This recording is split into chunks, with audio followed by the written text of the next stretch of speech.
Hey, comic book fans, welcome back to When Comics Were Great.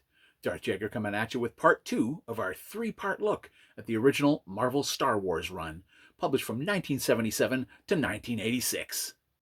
Chilled monkey brains.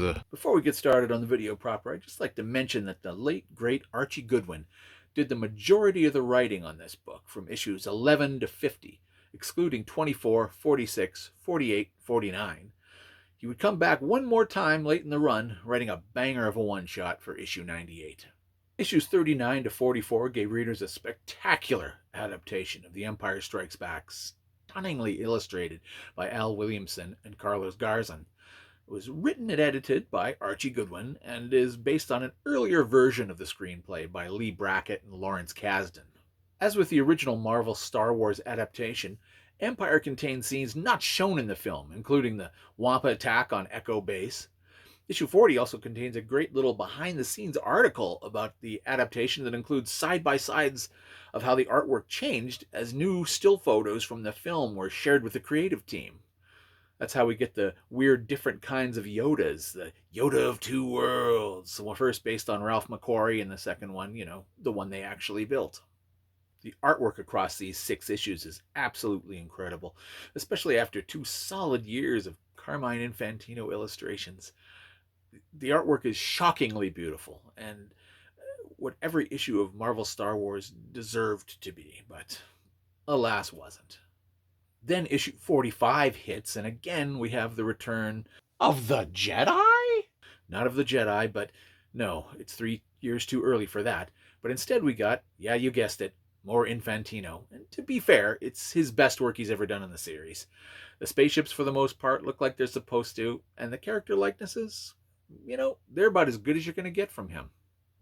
The one odd thing about the book is Luke's lightsaber, or rather the fact that he has one. The one he lost along with his hand at Cloud City. Sorry, spoilers. Yeah, and they never explain where or how he got it, except in a random letter column response in issue 48, where the editor simply states, "We just can't imagine doing stories about Luke without his lightsaber." Number 46 is another one-shot featuring Lando Calrissian and Chewbacca crash landing on a strange island in the sky. The artwork credit says Carmine Infantino and Tom Palmer, but it looks as though Infantino only did a few pages, leaving the majority of the work to his inker, Palmer. The book is pretty decent, to be honest. Infantino would finish 47 and 48 and then come back for 53 and 54. There's an interesting story behind that, before he retires from the book.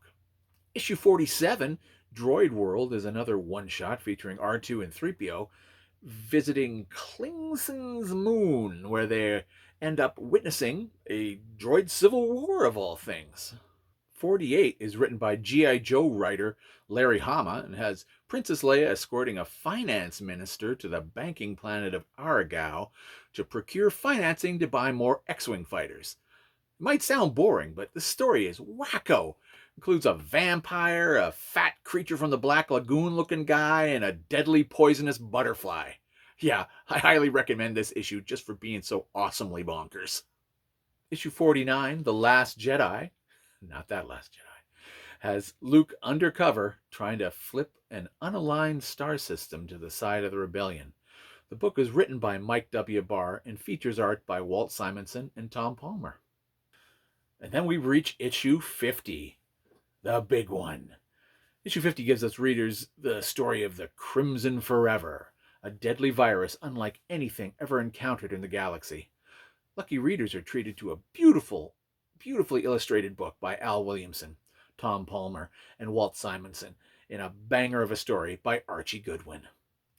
Issues 51 and 52 has the Rebel Alliance dealing with a new Imperial superweapon called the Tarkin. Meanwhile, Darth Vader has his hands full dealing with a group of mutinous Imperial officers who are trying to assassinate him. And here we are at issues 53 and 54 and their strange backstory.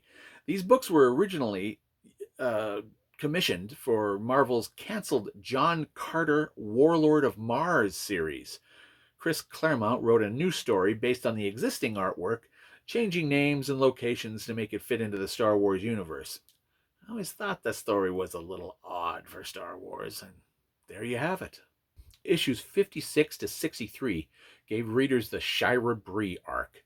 Shira was an original Marvel character who was first introduced as Luke's Rogue Squadron wing guard, and from there the relationship between them develops into a romance over the next few issues.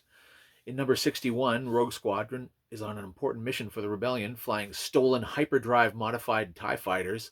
Shira's friend foe indicator malfunctions, and Luke can't tell if the fighter in front of him is piloted by an enemy or a friendly. So he uses the Force, which tells him to open fire and shoot down the plane, piloted by Captain Bree. Luke goes through tremendous emotional pain and suffers the ire of his fellow pilots for what he did. It's not until issue 63 we find out, spoiler alert, that Shira Elankala Bree was in fact an Imperial spy. At the time, the story was praised as one of the best, and I say it still holds up today. Issue 64 is a weird fill-in issue that has Leia sending Luke and two other pilots to the planet Surfidi in an attempt to stop the world's current leader from allowing the Empire to build a base there. 65 and 66, Luke is on trial for the negligent death of Captain Bree. But after they actually consider the evidence, he's of course found innocent of all charges. Leia then goes on a lone mission to sabotage an Imperial facility. Luke is shot down and forced to land on the planet Behemoth, where he helps a village with a water and a brigand problem. In issue 67, the Alliance finally get around to coming up with a plan to rescue Han Solo, while R2, 3PO, and Chewie take a little vacation with the Hoojibs. Issues 68 to 73, the search for Han Solo officially begins on Mandalore, where Leia helps Mandalorian protectors, Fen and Toby, break up an Imperial slave operation. This story throws in some lore about Boba Fett and the Mandalorian super commandos during the Clone Wars, all of which will be contradicted in 2002's Attack of the Clones, but who cares? It's still a fun story, right? Meanwhile, Luke and Lando follow their clues to the planet Stenos and end up finding a Rhodian named Chiodo who is also frozen in carbonite. What a coincidence! In issues 74 and 75, I guess they gave up on finding Han. Maybe it was too hard. And as Homer Simpson once said, if something is too hard, it's not worth doing. Luke, Leia, Chewie, and the droids are on a new mission on the water planet of Iskalon, where a somewhat cycloptic Imperial officer named Tower has a plan to destroy the rebels once and for all. But don't worry, I'm sure R2 will save our heroes in the end. And I guess they know Han isn't going anywhere, so he can wait. And that's where we'll leave off this episode of When Comics Were Great. I hope to see you all in part 3, where we'll check out issues 77 to 107, the Star Wars annuals, and Marvel's adaptation of Return of the Jedi. Until then, be sure to like, share, subscribe, hit the bell for notifications, and I'll see all y'all in the next video. Later.